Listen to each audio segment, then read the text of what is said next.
So today we're going to take a look at some of the bleeding edge tooling that can help you optimize your sites and help you ship your styles, resources, and pages down to mobiles a little bit quicker.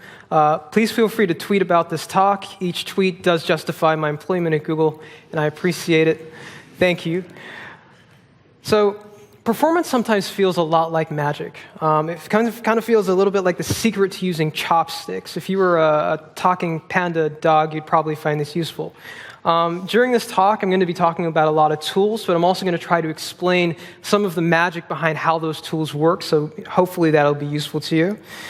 One thing that I think is really useful for us to keep in mind, green screens are great. So let's try that again. Right. So one thing that's really useful to keep in mind whenever you're doing any sort of performance optimization is that when you want to be fast, sometimes you do have to give up the things that are keeping you slow. Sometimes that means just a single line change in your source, just like dropping a resource that's keeping you slow. Sometimes it involves, investing in a little bit more tooling in your build process, in your workflow, to get you past the finishing line when it comes to performance improvements. So I try to think of the performance tooling that's available today in terms of three buckets. So we first of all got the baseline, stuff that we've been talking about for years, stuff that you guys are probably already doing or hopefully already doing. So stuff like minification, concatenation, gzipping, leveraging caching, using async scripts. This is stuff that you probably already know. Everyone should be doing this already. Then we've got sort of a new breed of tools that can help you get past the finishing line. So get fast and stay fast. So things like what Pat was talking about. So inlining your critical path CSS, deferring your non-critical assets to avoid render blocking, perhaps removing unused CSS, having performance benchmarking being a part of your continuous integration, setting a performance budget.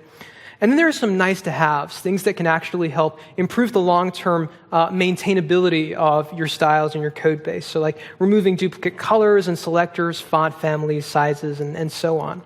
Now you might be wondering, well, why is this important? Well, there's a cost to poor performance.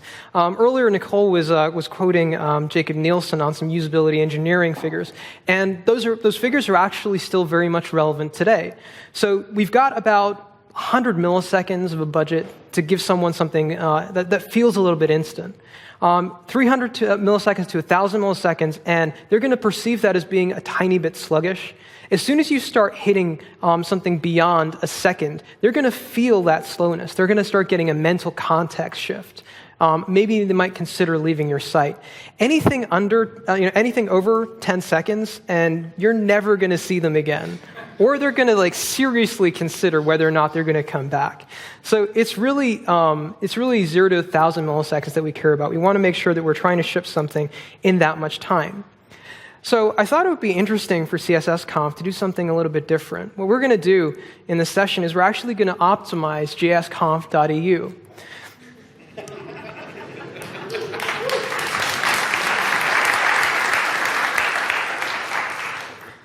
So the other day, I was trying to load up JSConf.eu on my phone. I was on the train. I was stuck using 3G, not even 4G, 3G. And I was trying to load up the home page, but it was loading up really, really slow.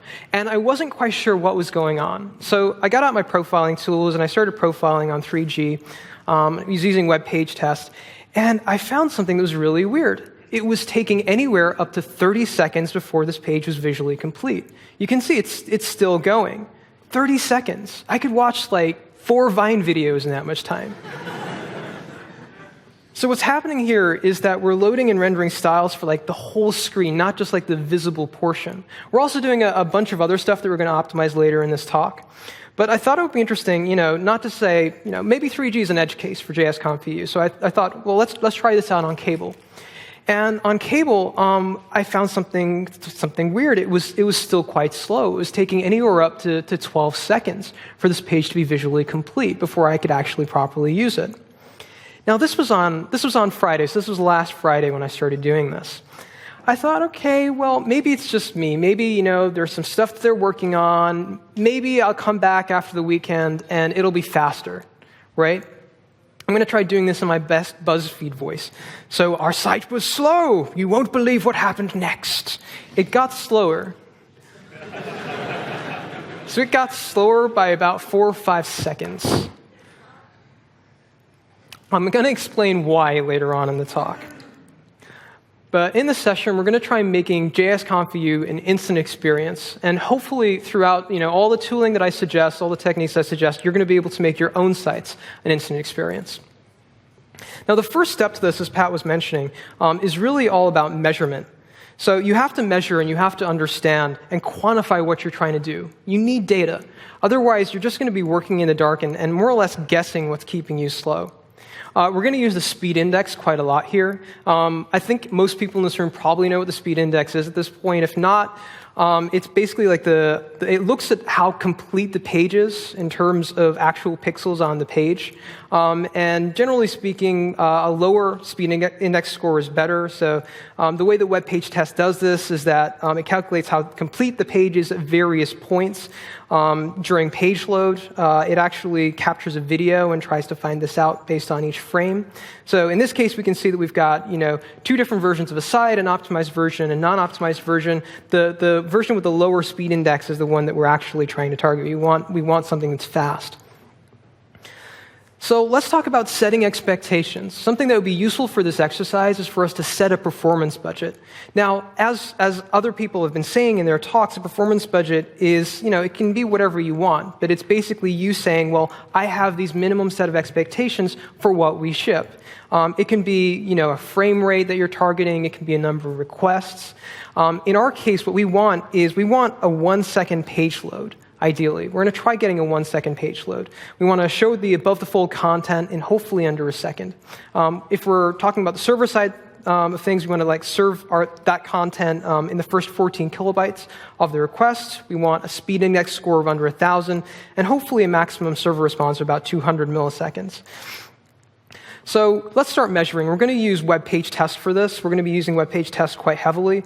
For these tests, we're going to be doing 3 runs. So in the advanced settings on the web page test homepage, you can say how many runs you actually want to go and try using. We're going to use 3, and we're going to use the median score just to make sure that there's not too much bias in what we're doing. So I go and I run a number of tests on this. This is from Friday's stats.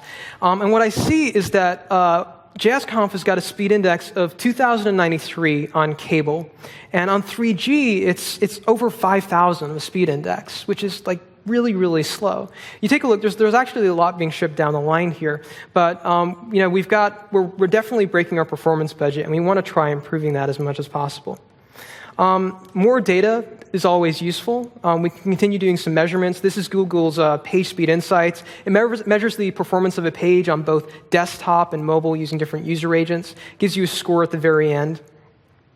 Now, I tried profiling JSConf using this as well. Now, ideally, you want to be getting a page speed score of 85 on mobile and 90 on desktop. In this case, we've actually got a score of 62 out of 100. It says, the main fix that we have to work on here is eliminating render blocking JavaScript and CSS. We're going to try looking at how we can automate fixing that a little bit later in this talk. Now, this was the Friday scores. Does anyone want to guess what the score is when I check back on Monday? So it was 24. And what you'll see is that there's a little extra addition here that suggests what caused it. And it's that additional images were introduced into this page. So this talk is going to be a lot about CSS. It's also going to be about some of the other things that might slow us down. So I saw that this, was getting a page speed score of 24 out of 100. I started going and crying in a corner because this is just really, really sad. And then I opened up the DevTools. I went to the,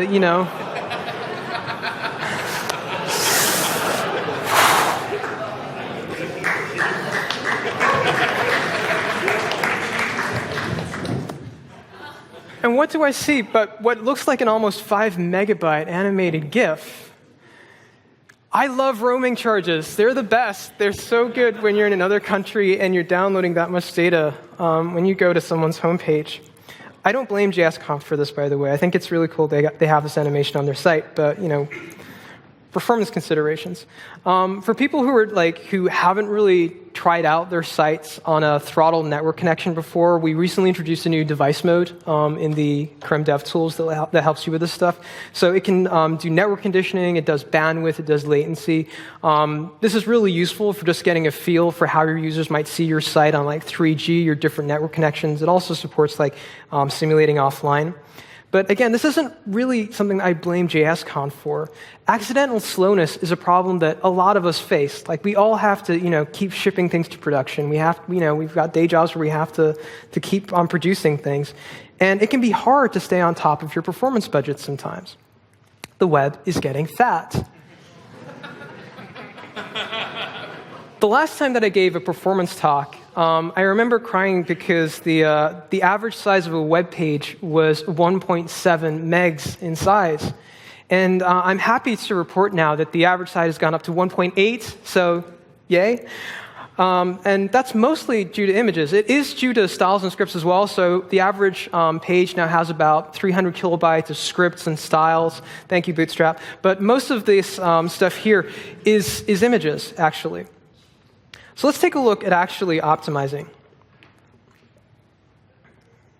A lot of the tools that we're going to be using today will be getting installed from NPM. For the people that are at home watching this on YouTube, NPM it's basically Tinder for Node modules. So let's start off on this experience. We go over to the JSConf EU repo, and the first thing we notice is that there's is that make? They've got a make file in there, 1977 right there. So you can tell this site was built with make because it's covered in the tiers of developers. There's nothing wrong with make, but yeah, I'm not the biggest fan of it.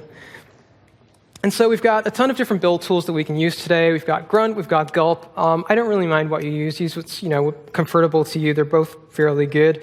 I couldn't find an icon for make, so we're just going to use a platypus.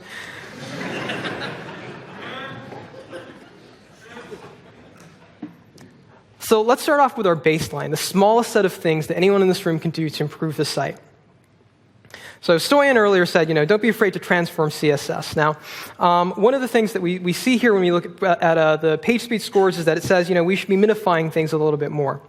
So let's take a look at what else it says. It says we should also be optimizing our images. We can reduce their size by anywhere up to 2.2 megs. So that's a fairly good number of byte savings, right?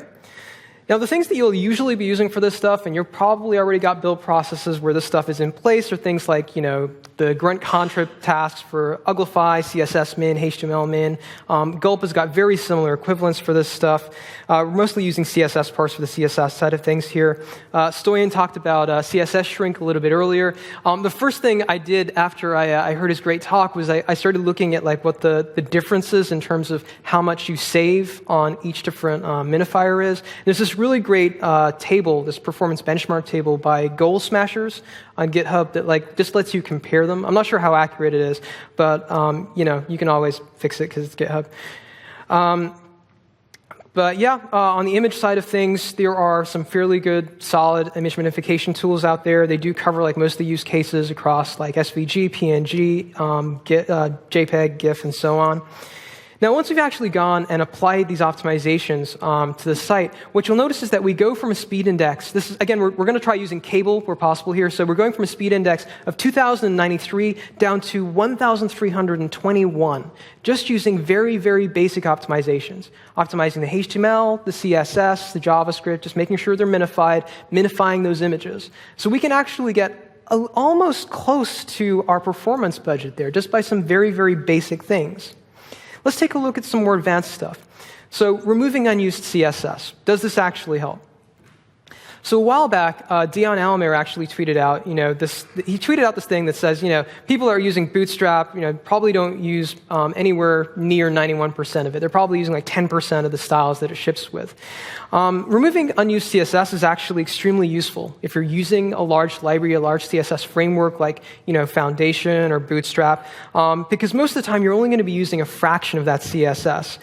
It's also useful if you happen to be working in a company that uses style guide-driven design, and you don't know whether or not like your current site is actually using all of the styles that you're shipping down the line. Now, the best way to minimize the latency caused by style sheet loading and rendering time is to obviously like cut down on the amount of CSS that's in our footprint. And you can do that by trying to cut down on your styles. So I wanted to clarify something. Christian Heilmann actually brought up a really good point a while back when I first started talking about considering removing unused CSS. And he said that it's all about context, right? The right way to think about removing unused CSS is how much of all the pages in your site are actually using the style sheets that you're shipping down. It's not just about one single page. It's about everything. Because you have to start factoring in things like, cacheability, how do the files that you're shipping apply to the rest of the user experience? So we're going to take that in mind when we're trying to use this technique on JSConf EU. So the first thing, before you actually start adding any tooling into your workflow for removing unused CSS, measure, right? Measure. Try to find out if you actually have a problem. So the dev tools have an audits feature which allow you to go and record a profile of your page, and you can find out, how much CSS in the style sheets you're shipping down the line you're not actually using. So here we can see that this current page, isn't actually using 56% of the styles that we're shipping. Okay. Now, you shouldn't use that as a signal that you have a problem with unused CSS. What you should do is go and check some of your other pages out. So here I've gone and I've checked, I think this is the speakers page, and I see that, again, we've got an issue. We've got about 56% of the styles are not used by this current page. I go and I profile yet another page, and I see, okay, well, this one isn't using 59% of the styles. That isn't to say that we have a problem with unused CSS here. It just means that there is a pattern, and it might be worth us exploring some of this tooling to see if we can get any sort of wins out of them. So UnCSS is a fantastic tool by Giacomo Martino that removes unused CSS from your style sheets. It works across sort of multiple files. It supports JavaScript-injected CSS. It supports timeouts. It's really, really powerful. And the way that it works, I put together a diagram because diagrams are awesome. So it does the following tasks. So first of all, Phantom.js loads in your HTML files. JavaScript's executed in case you have any dynamic styles you're trying to inject into the page. It then checks what styles are actually being used by every single page that you pass this process. A parser, CSS parse, will then go and apply, it'll get applied to like the concatenated bunch of CSS files that we have in memory. And then all unused CSS selectors get ruled out, and we end up creating like an optimized file at the very end of this process. So it's not overly complex. It's actually fairly sensible, I think. I created a Grunt task called Grunt unCSS for making it a little bit more easy to get unCSS into your build process. There's also a good Gulp task for this. And they're fairly configurable. Grunt and CSS is now used by HTML5boilerplate.com in its build process. Mozilla is using it for some of its forums, open source like forum repos. And you've got a lot of control with these tasks and with unCSS in general over everything from like the timeout before when we actually go and scrape the CSS from your page through to what we ignore, like what selectors you definitely don't want us trying to optimize. Now, in this case, as I mentioned, what we're going to do for JSConf EU is we're going to pass all of the different pages to unCSS that we would like to check and see, okay, well, is there actually a problem with CSS that isn't being used here? The JSConf site happens to be using Sass, and so we can actually use unCSS as a post processor. So this actually works pretty well with Sass, with Less, with Stylus. And the basic idea here is that you have your normal build process go and work against your HTML, work against your JavaScript. But for your CSS, you want your Sass, for example, to first of all get compiled. Don't worry about minification at that point. Get it compiled, pass it over to unCSS. It'll then do its thing. It'll generate you an optimized file at the very end, and then you can go and minify that, and you can ship that to your users. So let's try sizing this up. Now, for the average Bootstrap user, based on some of the feedback we've had from our users, we're seeing most people going from like 120 KB of Bootstrap styles down to about 11 KB, just based on usage. People are not using like 90% of Bootstrap. 11 KB is a fairly nice level of savings.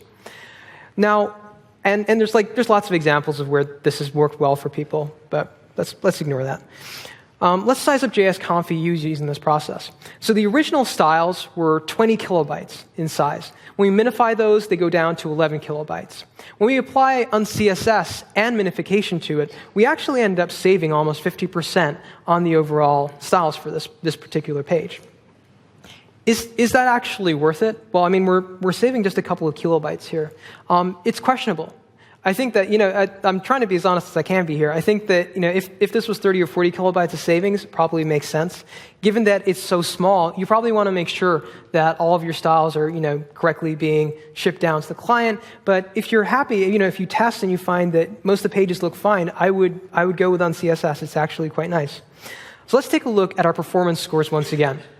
So our old speed index was, once again, 2,093. The new speed index is 1,316. We've probably changed about 8 or 9 points, nothing too significant here. So in this case, unCSS didn't make a massive difference. Your mileage might vary. You might well end up seeing like much, much larger improvements. If you're using Bootstrap, I would highly recommend trying it out. But there are some gotchas that are worth being aware of. We can't identify with 100% certainty that all the CSS necessary for your site is going to end up being inside that optimized file. There might be something you're doing that's like so dynamic, so complex that we can't figure that out just yet. And so measure, try it out, see if it works for you, see how well your pages render, and if they're what you expect. So don't guess it, test it. CSS regression testing is something that I think has been covered in CSSconf talks in the past, but I wanted to talk about it because it's useful for more than just catching when you've made an update to your styles and you see something change. It's also useful for these types of optimizations. In a nutshell, regression testing really takes sort of 2 images of your UI, maybe before and after a build, and it generates a third that highlights the differences between your source images. Why is that exciting? Well, with the right tools, it allows us to actually figure out whether things like optimizing for the critical path, removing unused CSS, generate you a visual version of your site that is what you expected. So here, for example, is one instance of what if things went wrong? What if we ended up accidentally modifying the margins because we didn't include the right selectors, or there were some spacing changes. Using CSS regression testing, we can automate you checking against all of your different pages what's changed, and so you can easily go back, revert the change, figure out what's broken, and fix it. You should care about considering whether this is worth adding to your build process, because these types of regressions can be really hard to identify. Regardless of whether you're using unCSS or not, this is actually kind of useful. Manually testing your layouts, especially responsive layouts, gets really, really tricky, unless you've got a dedicated UX team. And it's also useful for you to be able to drive complete end-to-end tests using this stuff if you've got fake data available. One of the things that I use for CSS regression testing is Phantom CSS. It's basically a Casper module for automating this type of testing using Phantom.js and Resemble.js. Great for testing web apps, sort of living style guides and responsive layouts. It's by the people who work at Huddle. But it can target specific page components. It can target CSS selectors, and you can make tests that target sort of more atomic pieces of your site if you want.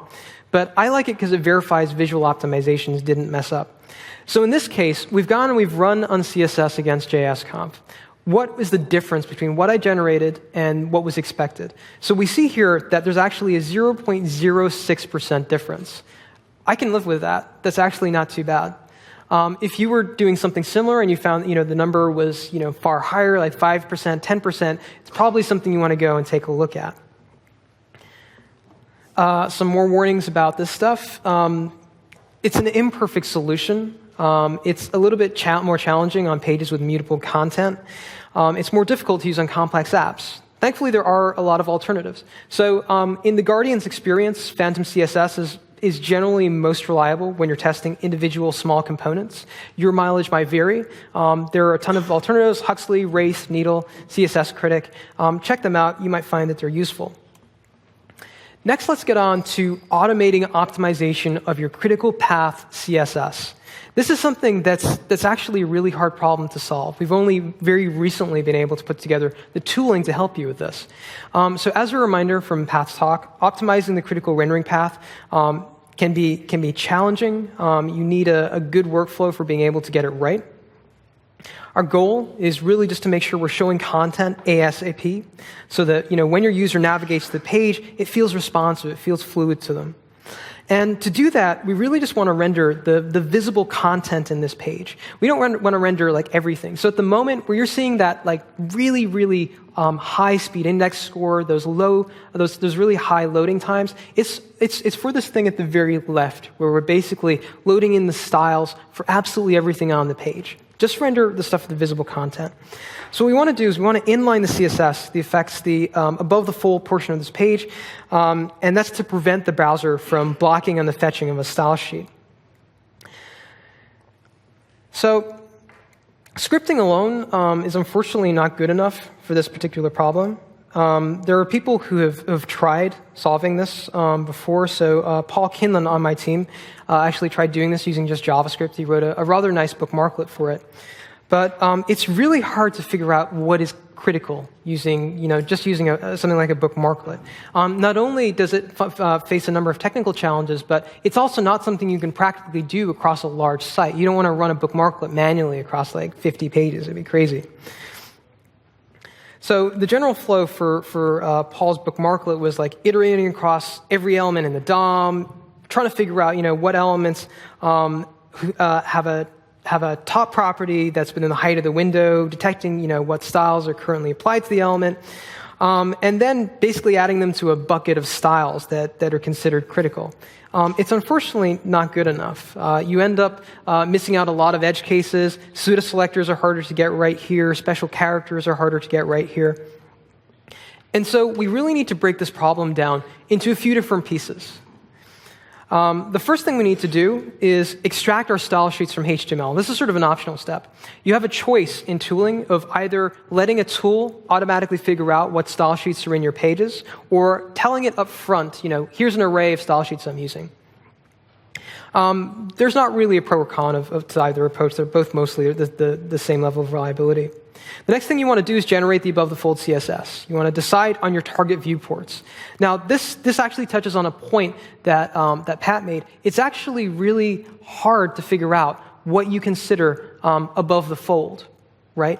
Because you have two options. You have the option of either trying to find a sweet spot between sort of your narrow viewports on mobile, your larger viewports on desktop that will contain most of the styles for everybody, or you end up having to generate your critical path styles for each viewport that you're targeting and then use some sort of server-side language to figure out what gets shipped. You then need to inline the critical path CSS in your head and asynchronously load in the rest of your styles.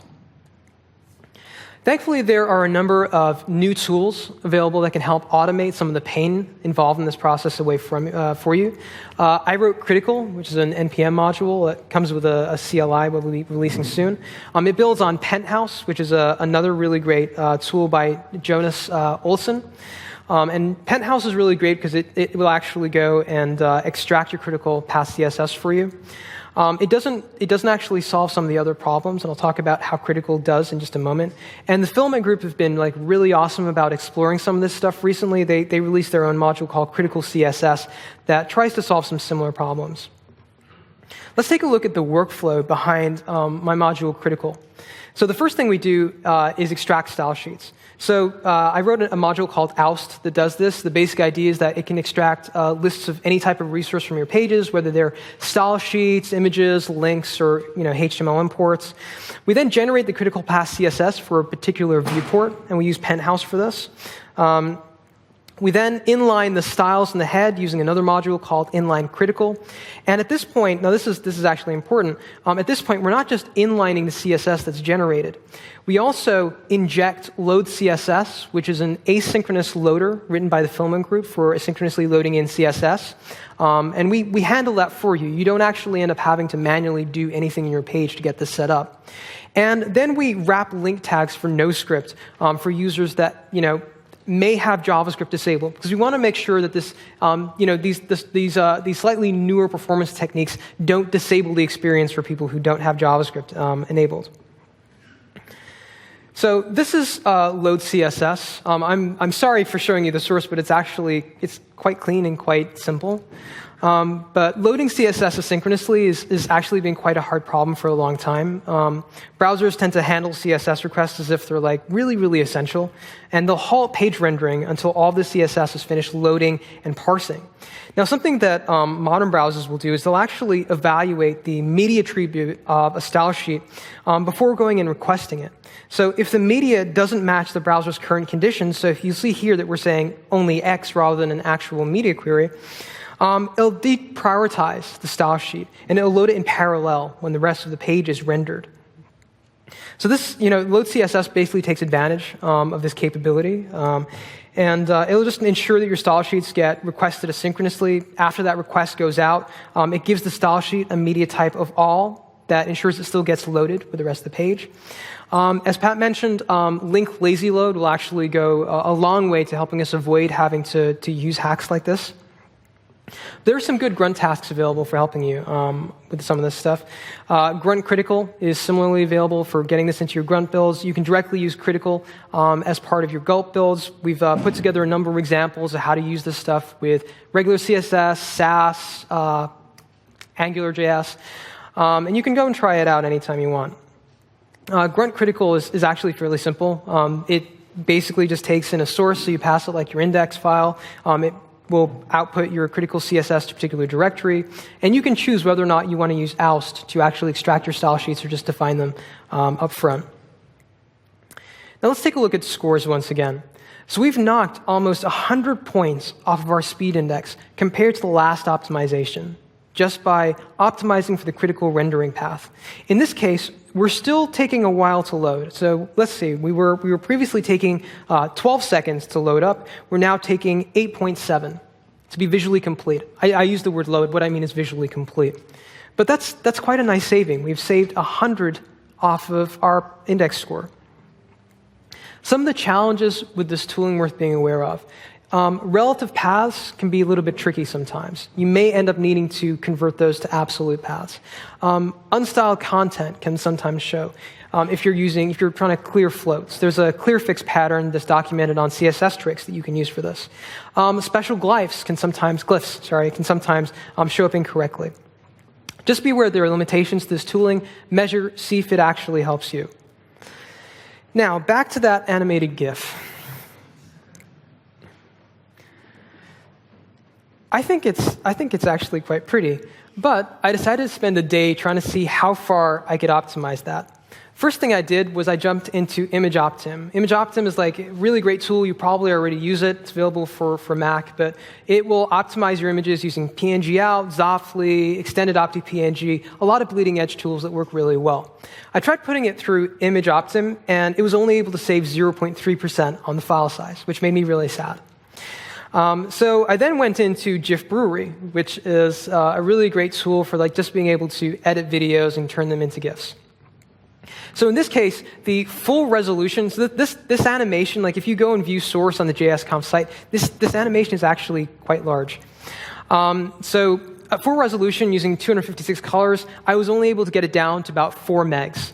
If I go half resolution, I get down about 1 meg. At a quarter resolution, you're probably down to about 500 kilobytes, but that's still quite a lot to be shipping down the line. I then took a look at packed image diffs. If anyone is familiar with this, it's probably because it's the same animation technique that's used by Sublime Text on their homepage for all of their different previews. And the basic idea here is that we have a number of different PNGs, and we store the diffs, so the difference between each frame. And we can then use JavaScript, those images, and a little bit of JSON to play back the animation so that it looks pretty much the exact same as the original animated GIF. And when I tried using this, and I'll share all the details about the encoder I used to try this out, I was able to get it down to about 600 kilobytes, but unfortunately that's still quite high. Video tag to the rescue. So video tag, it's got pretty good support everywhere. And using just some fairly lossless optimizations, I was able to get it down to about 450 kilobytes. If you wanted to keep that in place, using a video tag wouldn't be a bad idea. Let's take a look at what impact that has on our performance. So old speed index was 2093. New speed index here is 1327. It's visually complete in about 5.8 seconds. So we're definitely beating the animated GIF by a little bit. But it's still taking a little bit of a while before we're visually complete. What if we went static on this? I know, there are hearts that are just crying out right now. But what if we went static? So if we go static and we just ship a JPEG to all our users, looks mostly the same, it's not animated, it's just, it's just one frame, our speed index improves to 923. We are now inside our performance budget of being under 1,000 milliseconds, just by opting for a static header here. If we go and we use critical path optimizations, along with all the other optimizations that we've been talking about today, we can get the speed index down to 917. And we can visually show the user this content in 1.1 seconds. I know that's not the initial 1 second that I had in mind for the performance budget, but we've gone down from over 12 seconds to be visually complete on cable to 1 second, just by using the optimizations that we talked about today. I think that's pretty cool. And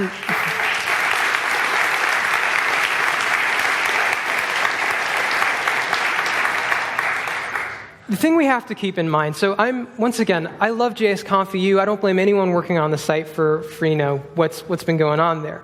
What you have to decide is what's important to you.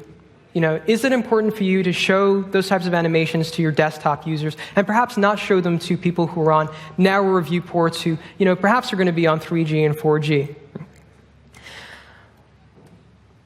Automating the first two tiers of those performance recommendations I talked about is also possible.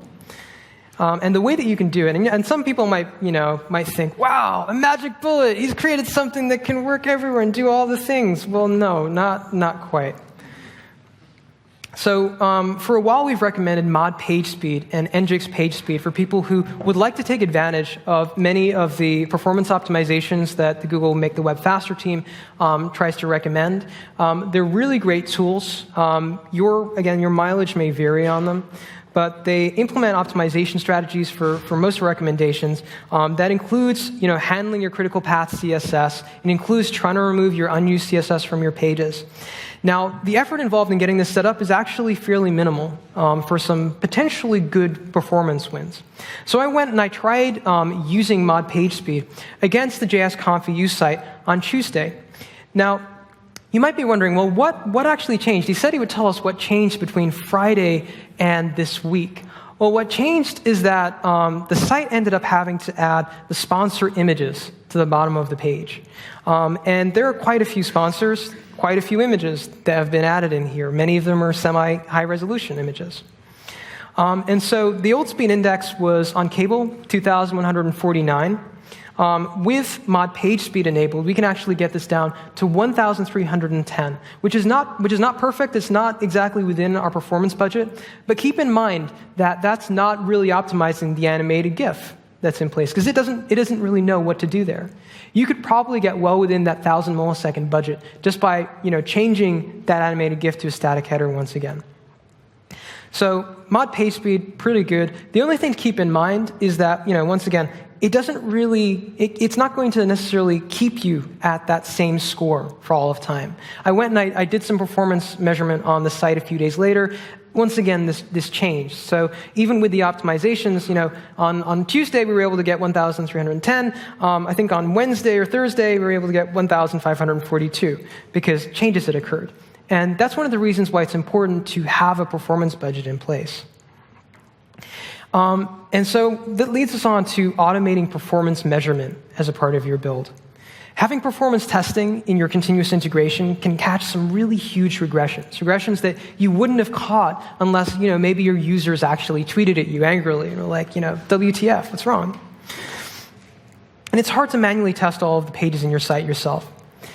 Now, my recommendations for this are, first of all, the web page test CLI. Marcel Duran created this command line wrapper for the web page test API. You can use it to test performance and continuous integration. Works really well with Jenkins, with Travis CI for those of you mostly doing your projects on GitHub. It's really, really nice.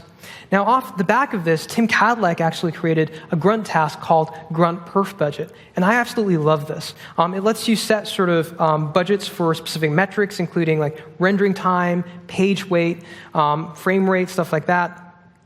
It uses web page test for all of its measurement, and it can check for performance best practices that are being used through the web page test API. Now, one of the best features about this particular task is that if, for example, the performance score of your current build breaks your budget, it will actually fail your build. You'll get a note on GitHub saying, hey, the build broke because someone regressed our performance budget. I think that's really, really neat. It's a really powerful tool to have in your arsenal. If you're familiar, once again, with the PageSpeed Insights API, I wrote a tool called PSI. It's a node module, CLI. You can use it to go and check, the performance of your current site using the PageSpeed Insights API. It'll give you back all the details, do you have an issue with render blocking resources? Do you need to minify your CSS, your HTML? And the really nice thing about this is that up until a couple of months ago, we actually needed you to use a key. You needed to register for developer key to go and use the PageSpeed Insights API through this tool. You no longer need to do that. You can just go and use the tool. Don't need to register for anything. You can just go and check your site. It's really nice to have this available, as soon as you've deployed, because you can go and check how well you're doing. There's a Grunt task available for this, Grunt PageSpeed. It's awesome. Check it out. PhantomAss is also worth a mention. So it's a PhantomJS-based web performance metrics tool. Gives you a lot of data about your front-end performance. Runs in a local environment. Creates a web page in your project's root to display the results. It includes some really, really pretty graphs out of the box. And these are kind of good for giving to management. It's oh, it's pretty. It's got figures and stuff. There's a good Grunt plugin for PhantomAss as well, and it's not just a wrapper for the tool, but it'll also make reporting trends really easy. It'll actually take every single build that you make into account in these graphs. So you've got this nice sort of plot over time of how well you're doing. And the last thing I'm going to talk about is style sheet complexity analysis. And we're not going to talk about this for too long, but it's something worth mentioning. Now, the easiest way to keep your CSS maintainable is to minimize repetition. Harry Roberts had a quote from a previous CSSconf where he said that the easiest way to keep CSS maintainable is to not write it in the first place. I agree with that, but avoiding repetition is also really great. Etsy recently shared this, which is basically a table showing all of the colors that are defined in the Etsy CSS in their code base. And if you want to try getting similar insights into, do you have a lot of repetition across colors in yours, I check out Alex Sexton's CSS color guard tool. It's really great. You can run it against any of your style sheets. It'll tell you if there are collisions between colors that are really, really similar, and you probably could avoid duplicating. So that's something useful to keep in mind. We've also got Parker. Parker is a little bit more advanced than ColorGuard. It does a lot of analysis on your style sheets. Will tell you, whether you've got duplicate selectors, whether you've got unique colors, whether you've got unique media queries. That's something that can really help you just keep your code base a little bit clean. StyleStats is a website, actually, and it's cool because it gives you a nice place that you can go check out right now and see, whether you've got issues with overly duplicate, font families, colors, sizes, and whether there are areas that you could actually improve. So on the home stretch, as Pat said, it's really, really important for you to rinse and repeat when it comes to performance measurement. About blank is the fastest page that's available to us. That's your baseline. Your baseline is how fast can I make this? How close to about blank can I make this? You wouldn't download a bear. You wouldn't want your users downloading a 5 megabyte GIF. Be diligent with what you ship down the line. Try to make decisions that make sense, especially for your mobile users. Quick look at where we got today. We went from a speed index of over 2,100, visually being complete in 12.1 seconds, to 1.1 seconds with a speed index score of 917. I think that's pretty cool. Don't forget the perf matters. Don't guess it, test it. Performance advice is like really addictive. It's just really important that you go and measure and try to find out whether any of these practices make sense for you. Measure, optimize, and repeat. Set a performance budget, set goals, make sure your team follow them, and follow what matters to your users. So in wrapping, we're going to do one last little thing if everything works okay here. So I thought it would be kind of cool if we submitted a pull request to CSSconf EU. And this pull request isn't going to change everything that I talked about today. I do have a fork of the site where we have done that. But I thought it would be really interesting if we put this pull request together, and we have. I'm going to take a picture of all of you. And what I want from you guys is an LGTM on this. So you just need to put your thumb up. And hopefully this will get merged in. All right, let's do this in 1, 2, 3. That's perfect. Oh.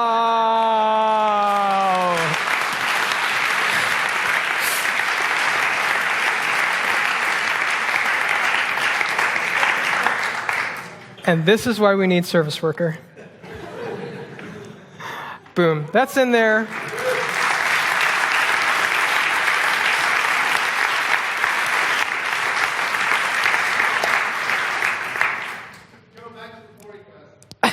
Go back to the pull request.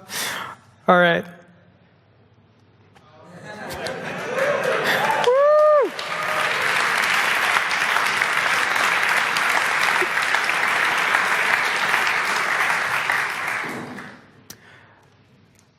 CSSconf, you've been great. JSConf, you've been great. Thank you very much.